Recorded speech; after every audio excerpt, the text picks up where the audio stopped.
Good morning, everyone. All right, let's do this. So for homework 2, we're at a point where you can do objectives 1 through 4. We're well on our way of homework 2, and once we cover cross-site request forgery attacks, which is Monday, you'll be able to do this entire assignment. Monday's the last day of content for homework 2, so you should be well on your way of, at the very least, getting this thing started. I would expect you to be wrapping up the multi-part form parsing. That's where I would want somebody to be. Whether that's accurate or not, well, I'm not too optimistic, but that's where I would expect a diligent student to be. Let me get Discord open. I'm in the wrong channel. Good morning, Toldfish. Good morning, Latitude. Morning, Quinn. Ren. And morning, VM. So there's one exception to that, is we have all these security tags in here. There's quite a bit of security concerns now that we're handling user-supplied data. So that's what we want to talk about today. And then the cross-site request forgery on Monday is security-related as well. But it's its own objective 5. So security, if you get anything out of this course, it should be the security topics. As soon as you go live with a website, you have to be thinking, or as you're developing a web app, I should say, you have to be thinking about security every step of the way. This is the most important thing you can focus on as a web developer. If you put out a pretty crappy site that has a bad UI, horrible UX and everything, but it's secure, you're doing okay. You know, obviously you have some room for improvement, but it's not the worst thing. But if you deploy the flashiest, best website, the best user experience, your users absolutely love the app, but it's insecure and leaks their personal information, you're getting fired. Doesn't matter what else you do. If you're not focused on security and you don't plug up those security holes, you're losing your job. You're going to make headlines. So if you work for a big company, you get the headlines, millions of users, social security and credit card information leaked. You don't want to be the person responsible for that. It's not a good position to be in. Focus on security and make sure you don't have those leaks. So we did the multi-part form parsing, and I said, watch out for your HTML. Don't allow HTML injection. That's what we're talking about today. The image, the caption of the image, same thing. Don't forget to escape the HTML in the, it's the same thing this semester. It used to be 2 separate forms, and students would escape the HTML in one and forget it in the other, but I combined it to one form to simplify it. Never mind. But also requesting arbitrary files. I talked about this briefly. There's like one slide on it. We want to talk about this a little bit more today. The no sniff, that's from homework 1, so I won't talk about that again. I actually wanted to set up an attack. It's actually surprisingly hard to set up an attack that capitalizes on that exploit. I was trying to set it up for this lecture and just didn't make it. It's surprisingly difficult, more difficult than I thought. It's more of an edge case attack. The buffering we talked about last time is the same functionality as Objective 2, except users can upload arbitrarily large files within reason. If they're uploading gigabyte files, that's huge. But several megabytes, that'll get you there. And then Objective 4, I really don't have much to talk about Objective 4 in terms of slides and content during these 3 weeks for this homework. It's just adding a database to the app, storing all the user-supplied information, the images and captions, in a persistent manner, which must include a database running in a separate container using Docker Compose. So the strategy to do this, my recommended strategy, if something else works for you, there is one alternative I'll talk about. But my recommended strategy is in your app's container, save the images to files. Just save it right to disk in your app container, which is probably, if you built image uploads, it's probably the first thing you did anyway. Just leave it like that. That's fine. And then in your database, store the comment. I call them comments this time, right? Store the comment along with the file name for the image for that comment. Those pieces of data have to be associated with each other. Don't store all the images over here and all the comments over here, and then just barf them all up on your main page, completely uncorrelated. Users supplied this image with this comment. Make sure they're associated with each other in a meaningful way on your front end. So in the database, if you store the comment along with the file name of the image for that comment, then when somebody requests your homepage, you go to your database, say, give me all of the comments and file names, iterate through that list. For each one, you're going to put the comment and the file, the comment in HTML using your HTML template, and the file name in the source of an image tag in your HTML. And that's it. You're just going to take that data and put it into your HTML. Serve that HTML, and then once the browser renders that HTML, it's going to say, oh, I have all these images, these image sources that I need. I don't have these files. And then it's going to make more requests to your server on your images path. And then you're going to serve up the files, the actual image files separately, using the functionality you built in Homework 1. You already built that feature to serve files. The only difference is you have to serve an arbitrary number of files, not just a fixed number. I know some of you have hard-coded the paths for Homework 1. If the request is for Flamingo, if the request is for Eagle, etc. You can do that. You can hard-code them all in Homework 1. Now we have an arbitrary number of files. You have to do a little bit more with the path to read the file name and then serve that file. But that's all I have to say about Objective 4, because we already did databases in Homework 1. But you can save the file and should save the file separately in your apps container and then the other information in the database. The alternative to that is to store the files directly in the database. If you want to do that, I'm not going to stop you. But one, I think it would actually be harder, to be honest, because you're not serving the files, unless you serve the files right in the HTML, which some people do, which is just kind of bad. I don't know. But if you do it, if you get the functionality, I'm not concerned in this class. Save the files right to disk. It's bad. It's just bad practice. It's a bad idea. It's kind of painful. But also, it diminishes your efficiency of the database. The whole idea of the database is it's good at storing data in a very organized way so you can have fast queries. There's a lot of optimizations in the database, especially with SQL-based databases or with structured databases. But even with MongoDB, it's made to be fast and have fast lookups and fast operations. Very optimized, a lot of complex code going on. And it's not made to store just large pieces of information. If you store a 5 megabyte file in a database, you're going to lose some of that optimization. So again, not something we're really concerned about in this course, but it's just good to not get in that habit. If you go out to industry and you're like, oh yeah, I'm going to save large files to the database, it's not something you're going to want to do. It's not something that's going to make good apps. Yeah, and I don't pitch this class enough. CSE 365 talks about all these security concerns. The things I talk about, Alan probably hits at least most of the security things that I'll talk about in this class in more depth than that class. But for anyone who doesn't take that class, I want to make sure they're covered, and it doesn't hurt to hear these things twice, 3 times, 4 times, as many times as we can. Nobody should graduate and go be a web developer without a firm understanding and completely ingrained in your brains all these security concepts, especially the basic ones. If you're vulnerable, you go out there to the industry and you write something that's vulnerable to HTML injection, oh my goodness. First of all, your app's going to blow up in seconds after you deploy. In 3 or 2, wherever I was in my numbering, 2, you're going to get fired probably.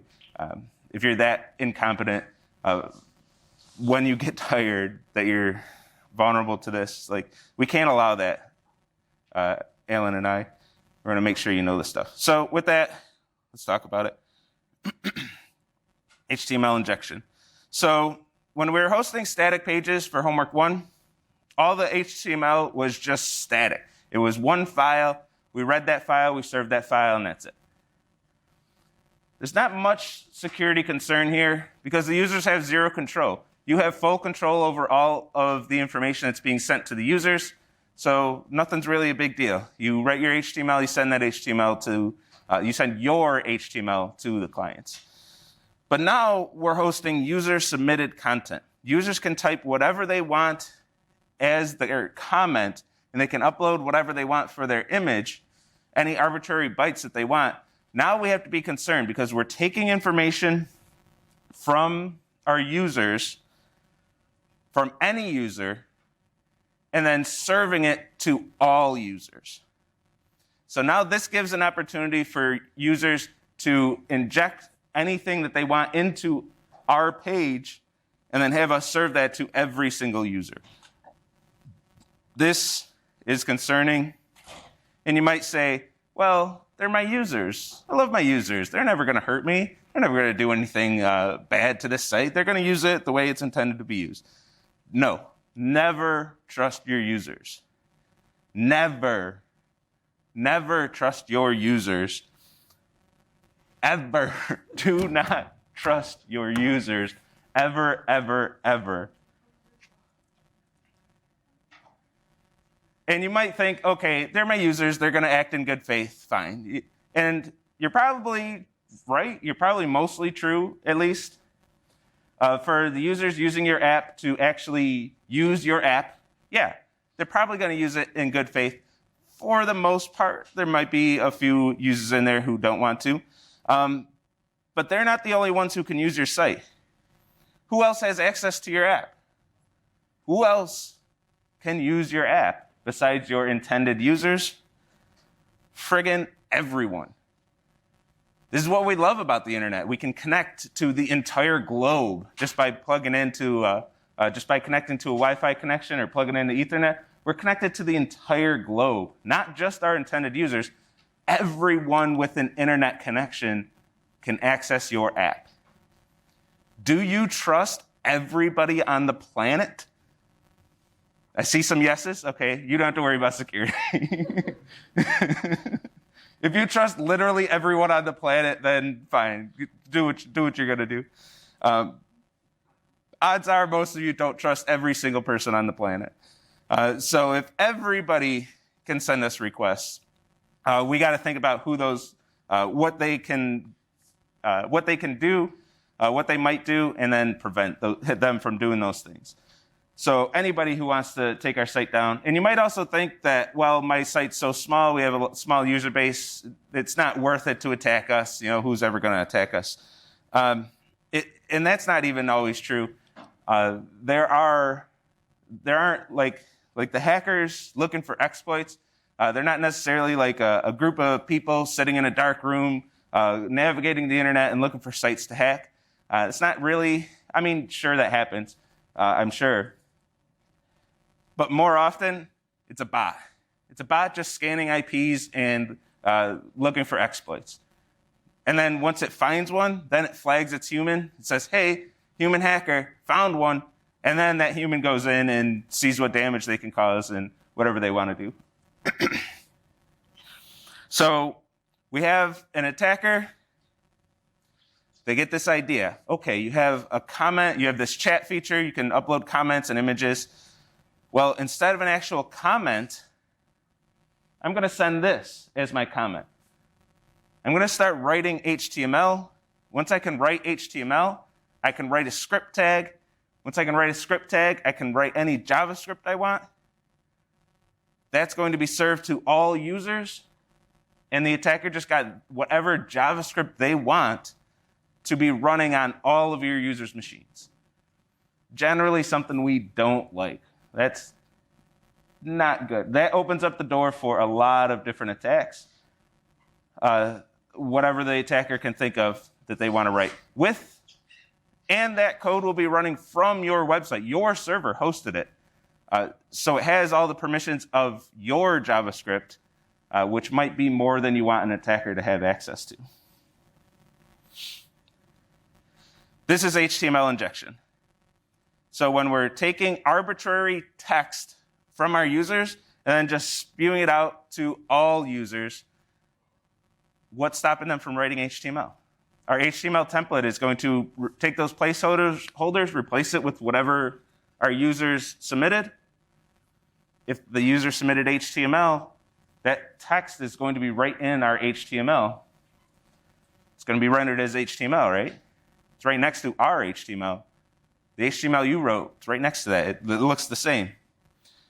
So attacker uploads a string. Your server serves that string, sends it to every user. Their browsers, your legitimate users, their browsers say, look at this HTML, renders it, including the script tag. And their browser says, oh, look, a script tag with some JavaScript. Let me run that. Not good. Very, very not good. Yeah, rule 0, users can't read. Also don't trust your users from a security aspect, but also don't make any assumptions about your user. That's more of a 370 user experience lesson. But yeah, never assume your users know anything. I relearn that lesson like every day in my homework descriptions and stuff. I just had an email yesterday where I thought something was super clear in a 116 homework description, or the syllabus actually. And I answered the student's question, reread the syllabus. I'm like, oh yeah, that's not very clear. So I make it very explicit. No, this, not allowed. Don't assume your users know anything. Don't assume they can read either, as Ren says. Your own code turns against you on a regular basis. Yeah, that's another topic. I should have a whole lecture on that.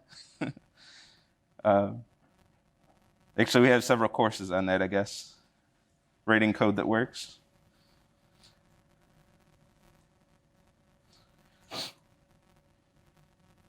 Oh, Nicholas, I did look into that, escaping a Docker container. That's only if you run it using the privileged flag. So if you're not running it with the privileged flag, I don't think there's a known exploit for them to be able to get out. Don't use the privileged flag unless you know what you're doing.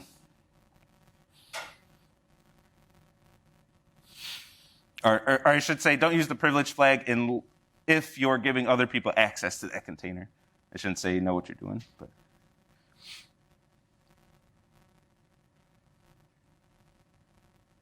I was in some of you may have noticed Autolab had some hiccups, to say the least, yesterday. And so I was in there fixing that. I lost like half my day to that. But one of the containers does run using the privilege flag. And I had a moment of panic. I'm like, oh no, the thing Nicholas said, we can escape a privileged Docker container. But it's the container that's running the supervisor, which is overseeing all of the other containers, which don't have privileged access. So none of your code runs in the privileged Docker container. It runs in other Docker containers that are not privileged. Yeah, we always need to be thinking of security and looking for new vectors of attack. PM tool are vulnerable to HTML injection attacks in SQL. It was also, hopefully this is patched. I let Alan know. It was vulnerable to arbitrary login. You could just be anyone. Hopefully that one's fixed because it's a pretty bad one. So I went in, I found the vulnerability, I logged in as Alan, and then started making a few changes. I said, Alan, you need to fix this, like on one of his course titles or something like that. He's got to fix that. It wasn't, and to be fair, obviously he teaches a course in security. He won't make mistakes like that. But it was students who built that feature, and it just got past Alan when he was reviewing it for one reason or another. He didn't write that attack for what it's worth. And as soon as I mention it, he's like, I told him not to do that. Oh. But HTML injection, we should let him know about that one too. What part of it, actually I should let him know, what part of it is vulnerable to HTML injection? Because if it's just the PMs, it's less of a concern. Still a concern because don't trust your PMs. They're users too. But this should be fixed. The sprint grading part? Okay. Yeah, if you haven't let Alan know, let him know, or I can let him know. Because that's something he'll want to get fixed.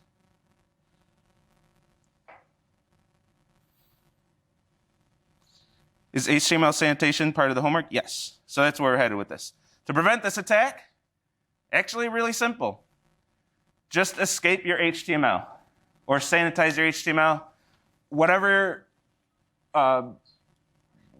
whatever, I lost my sense, whatever. These three characters, at a minimum, replace these with their escaped counterparts. We talked about this way earlier in the course. We have these escaped characters. If you want to specify a specific character in HTML, you can use this syntax. You can either use the actual bytes, the hex code for the UTF-8 character, and it'll be rendered on the screen as that character. Or some of these characters are special according to HTML and have special names, so we don't have to remember, and thankfully, so we don't have to remember the UTF-8 code for ampersands, less than signs, and greater than signs. And some people escape single and double quotes as well. These three at a minimum we're looking for on your homework. And usually just the less than and greater than will prevent this attack. But there are some vectors where you can attack using the ampersand, usually by writing these escaped characters, because these escaped characters use the ampersand. That's a much trickier attack to pull off. So if we escape these characters with their escaped counterparts, when the browser reads this ampersand amp semicolon, it reads that and then displays just an ampersand. It's an escaped character, just like when you do backslash and then something like, if you have a string with double quotes and you want a double quote in your string, backslash double quote, escape character, same thing we're doing here. So escape these three characters, and that's it. The hardest part, this part's pretty easy. This part's easy, actually escaping the HTML and preventing this attack. The hardest part about preventing this attack is remembering to do this. As long as you remember to do this and then do it, this attack is squashed.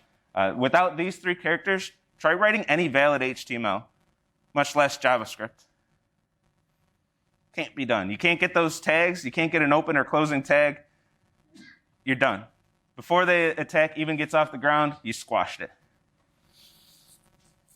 And if you do want to escape the single and double quotes, some people like to do, I don't know how you would really attack with those, but if you want to be a little paranoid about it, or extra safe, I shouldn't say paranoid. There's really no paranoia when it comes to security. It's being extra cautious.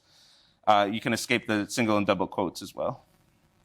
But these alone will do it. So the browser is going to render these as the characters that they are and not as HTML.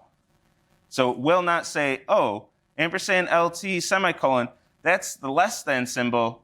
Oh, maybe that's part of a tag, an HTML tag. It's not going to do that. It's just going to literally display the less than symbol.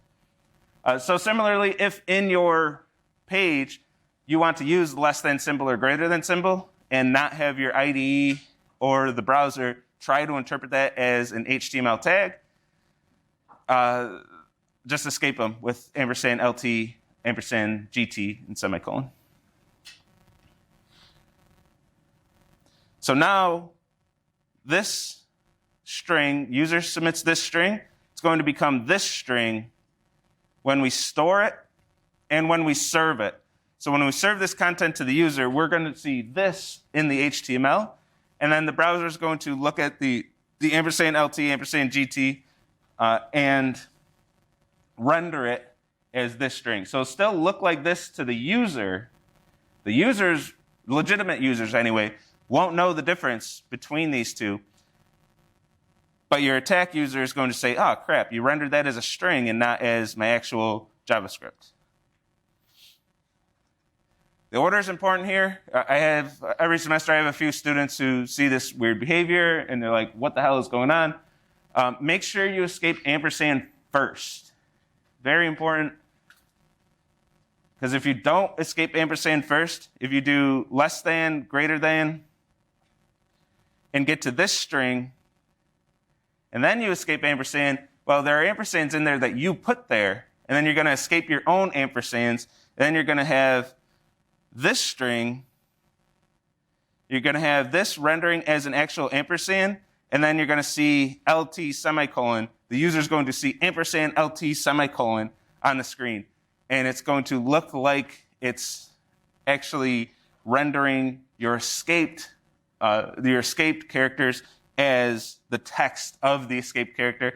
It's a really strange behavior. It can be confusing because the string, when this is rendered to the screen, it's going to look exactly like this. And you're going to say, why isn't the browser recognizing my escaped characters as the characters that they are? Well, it is, but it's because it's replacing your ampersands with the actual ampersand and then not treating the ampersand as part of the escaped syntax, the escaping syntax.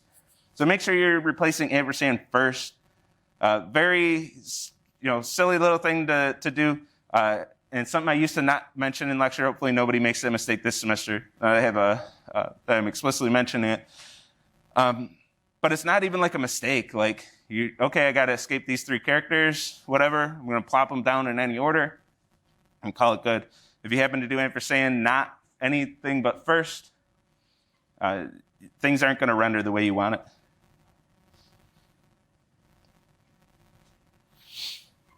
All right, any questions? Well, you'll see when you see the lecture question. But I had trouble writing the lecture question, partly because of the log4j thing. Like that. I don't know. It'll make more sense when you see the lecture question, I guess. What's special about the ampersand in HTML that leads to a vulnerability? It's tough to exploit. Oh, you wrote that before I said it. It's tough to exploit, but you can start writing escaped characters, and there's some special, like a certain browser used to use ampersand as something, I don't know, it's more of a historic thing, but better safe than sorry. It's very hard to attack, but possibly not impossible. The yellow is killing you? I mean, it's kind of supposed to. It's supposed to grab your attention and scream danger. It used to be red, but I don't have a red that shows up good in my dark theme because red just turns into pink and doesn't look threatening enough. The yellow is supposed to scream danger, like this is a security concern. That's why all the security concerns are red in the homework doc. All right. Yeah, if I use that proper color palette, though, Toadfish, it wouldn't be as offensive. The slides are supposed to offend your senses a little bit whenever I'm talking about security. All right, so let's see some demos. I wanted to go live with this site and have y'all break it, but I just didn't quite get there in time. So maybe later in the semester I'll do that. But I have this server that we saw before. Why are my, oh no. Everything's fine, but I had these, because they were spaces. I had these marked. I made an edit so they would show up in blue, the ones I wanted to click on. But I only did a space. My IDE must have deleted the spaces on me, so they're not marked. Anyway, let's run the server. And then I want to explain a few things. In my HTML, I'm going to have an extra form. It sends username and message, basic chat app, except everybody gets to choose their own username. Ooh, I should have changed this to dark theme, actually. That bright blue. This is, so like I said, however your front end looks, we're not concerned in this class. This is how I expect most of your front ends to look too. Take that sample page front end, and whenever you need something added for the next homework, just paste it in. And yeah, this bright blue, I wish I changed now that I see it on the projector. Yeah, actually, yeah, you're right. I can very quickly do that. You want light blue? I thought we want darker.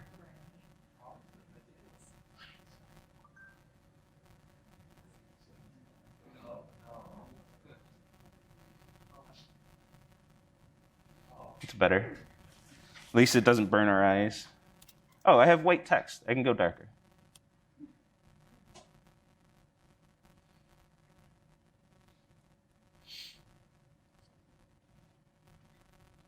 Okay. Our eyes are feeling better.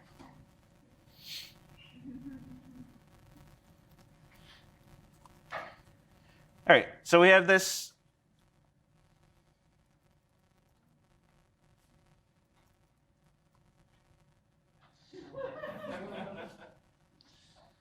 So we have this feature. This is built with a form. It's going to be multi-part form parsing. And then on the path for this, whenever I get a request, a post request on that path, I'm going to call insecure chat. I'm going to call my parsing multi-part since that's part of the current homework. I'm not showing that code. But parsing the multi-part, when I parse that, I'm going to add this parts variable to request, and then take the name of each part, and then the value of that part, the whole body of that part of the request, and then put it in a dictionary. So this username, the name username, is going to be put into this, and I'm going to put it in as bytes because I want to be able to support file uploads as well. So all of my multi-part parsing is all happening in bytes, never converting to a string. And then I'm going to decode right now. I know username is going to be a string, so at this point, in this point only, I can safely decode. So I'm going to decode the username, decode the message, get that stuff. And I'm not using a database here, just because I didn't feel like running Docker Compose. It just takes longer during lecture. I'm just throwing this in a dictionary. For your homework, you'll have to do this in an actual database, but I'm just throwing it in, or not a dictionary, a list. I'm going to put it in my list to store the chat history, and then redirect the user to the root path, where redirect is, just my redirect thing that you did for homework 1. So that's all I'm doing. And then in static pass was the other one I want. Then in static pass, where instead I had this hard-coded username message thing, now I'm going to grab that chat history, which I'm importing from form paths. Not the best way to do it. Again, the right thing to do is to do that with a database and then import the database in both files. But I just want to get this example working so I can talk about security. So chat history, render to the page, goes into my template engine, does all the template engine stuff we saw last time I had this code pulled up. So the big thing that's missing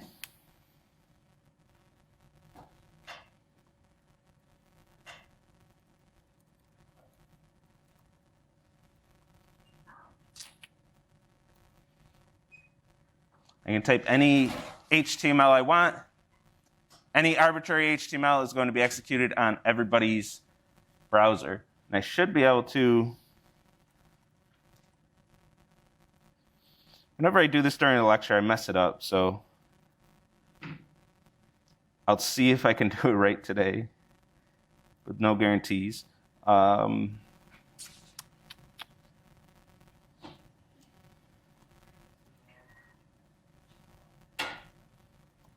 Because I don't think this renders. Oh, no, it did. And because I have the redirect, it'll render. So now everybody who visits my page, it's going to get whatever the attacker wants to do. That's what they get to do. They can even do it in their username if they do script. Now I'm just getting overconfident, but window dot. I don't remember the syntax, actually. But you can redirect. You write some JavaScript that just redirects to another page. They have their whole attack site set up somewhere, and they just inject a redirect that immediately goes to their page. Nobody can even access your page anymore because as soon as it loads, it just redirects to another page, to whatever page the attacker wants. Bad stuff. So what we want to do to prevent this is when we're getting these messages, and I'll stop the app so since I'm not using a database, all that insecure stuff is wiped away with the HTML injections. What I want to do is write a method here, escape HTML. I don't know, input. I can never think of good variable names. Input, return input dot replace. It's as simple as a replace. Replace. I like single quotes here. Oh my goodness. With amp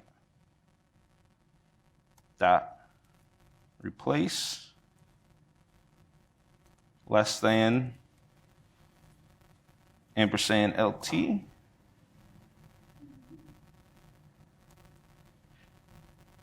Greater than.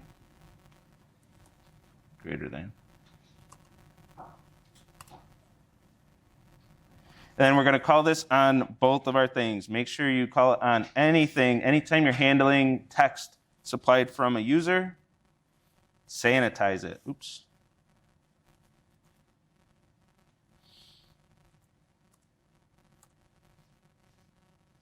We'll rerun our server.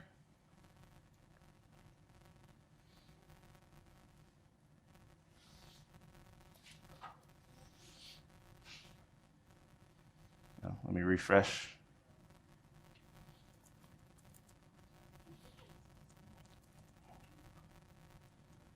Oh, good. And now it's just going to render as that text. Now, if we look at the HTML,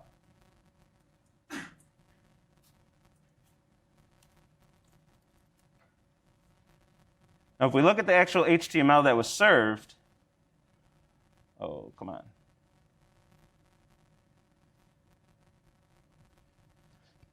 It has my escape characters in here, but when it's rendered to the page, ampersand LT semicolon, the browser is going to interpret that as the less than character, but not as part of HTML. It's not going to render it. It's just going to put the literal character less than. And that's it. So that's how we protect against HTML injection. Again, the hardest thing is remembering to do this. I had a lecture example once where I was live. I said, class, break my page. And I was escaping the message, but not the username. And they did break it, even at the point where I was like, now it's secure. You can't break it now. And somebody broke it immediately. I'm like, oh, crap. Remember to escape every piece of text that users are supplying to you.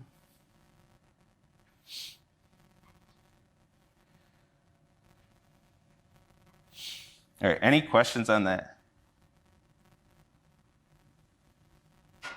This does look like a shady website.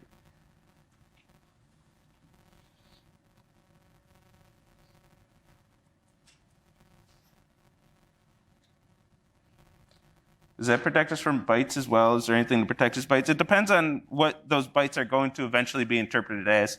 Like, nobody's ever cared about a byte on its own. We care about what that byte represents. So if that byte is going to be decoded as a UTF-8 string, then we're concerned. If that byte's going to be decoded as part of an image, maybe less so, but maybe we are. Instead of uploading an image, for example, did this user upload JavaScript or SQL code that somehow might be, like if we're storing images in our database, like I recommend not to do, what if part of the bytes of that image contains SQL injection? There might be a way for somebody to get some SQL injection in there. It all depends on what those bytes are going to be used for and interpreted as.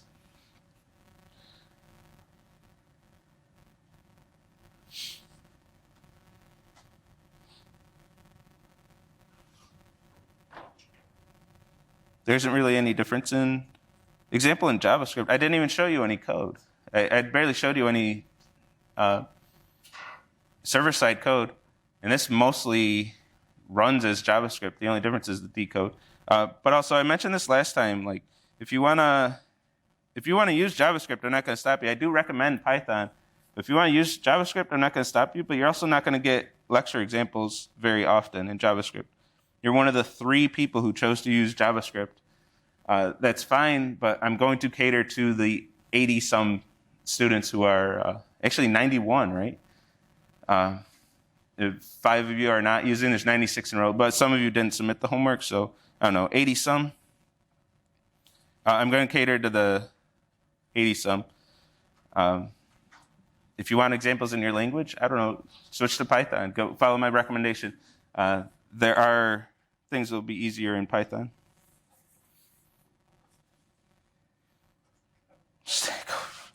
What, like, I don't know. So one more thing we got to talk about, images. So we have this path. It's going to serve arbitrary images, where if I have a path that starts with /image, where's the thing? If I have a path that starts with /image and has anything after the second slash, I'm going to host images. I'm going to look in this directory, my image directory, public image / the image name from the request, which I'm going to pull as everything after this slash. I'm going to take as the file name.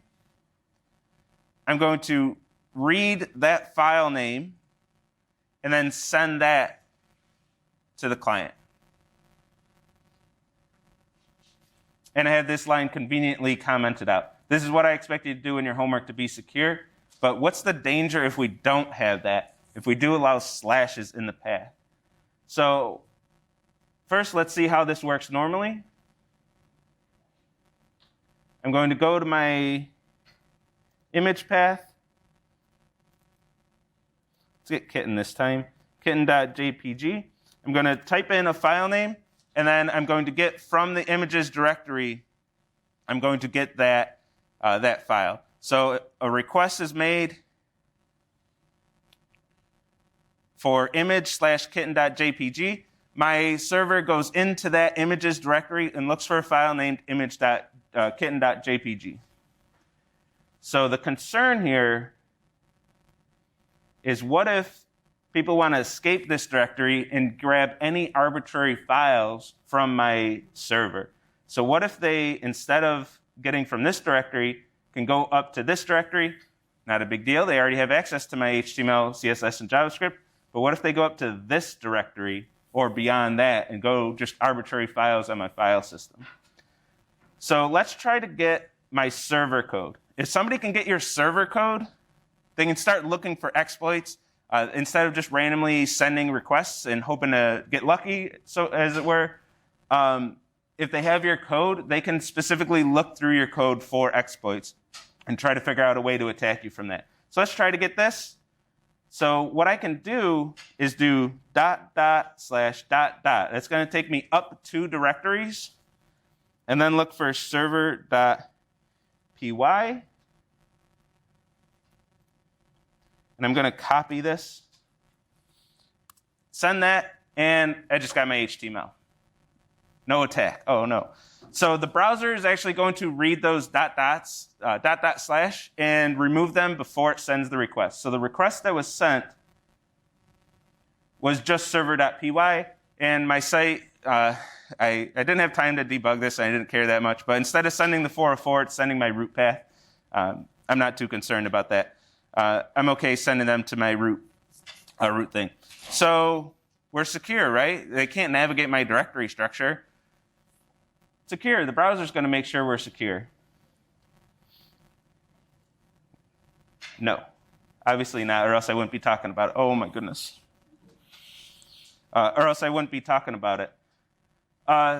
So the browser's going to kind of correct that, not for a security reason, but just because the way URLs work, it's going to eliminate those ... slashes. But people don't have to use your browser. First of all, your browser's part of your users. Don't trust browsers either. Don't trust browsers for security policy.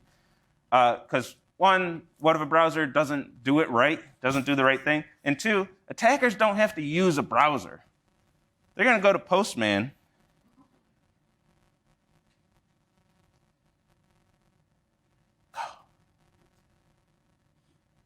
Oh, yeah. They're going to go to Postman. Come on.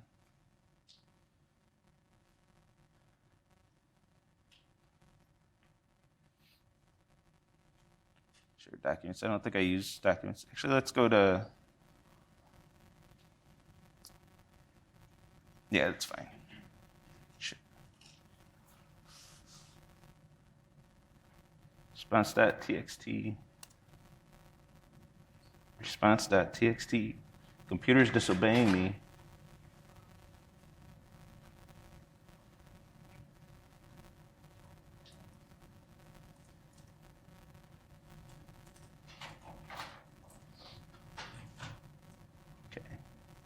Is a risky click. Okay, a little roundabout, but Guess who doesn't mind doing that work? Attackers. I just sent a request using Postman and got all of my server code. It's an arbitrary file on the file server, on your server, which means they can go beyond this. They can get, like I showed in the slides, they can get your SSH keys if they want to get your private encryption keys. They might get access to your database. If, for goodness sake, if you have a file with passwords stored on your server, they can grab that. Don't do that, please. Anything you have stored on your file system, they have access to it by taking advantage of the way you code your paths. Do not allow this. Don't let them escape your directory. Don't let them access anything outside of this public directory. Quick, dirty, simple way to do that, at least to prevent most attacks, don't allow slashes in the path. If you can't use slash, you really can't navigate a directory structure. Now, this is a little bit kind of a brute force protection, because now you can't have nested subdirectories in your images directory. So in practice, you're going to want something fancier than this, something a little more robust. But for your homework, this is what we're looking for. At least do this if you're not doing something fancier. This is the simplest thing you can do. Just don't allow slashes. It takes away some functionality, but it does prevent the attacks. At least the very simple one. Someone very clever might still be able to attack this. So we'd want to do something more than this. Check if you're actually in a directory or subdirectory of the one you expect, and verify 100%, make sure you're in that directory. And then you're prevented from that attack. All right, any questions on that one? Don't trust anyone ever. It's not exactly. You can trust people, it's okay. Don't trust every person. Do not trust everyone. All these security fixes are backdoors so I can access your websites. Shh, don't tell anyone. Okay, any questions on this?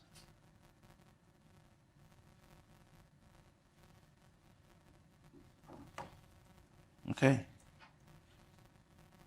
Rate secure sites, make sure you're secure.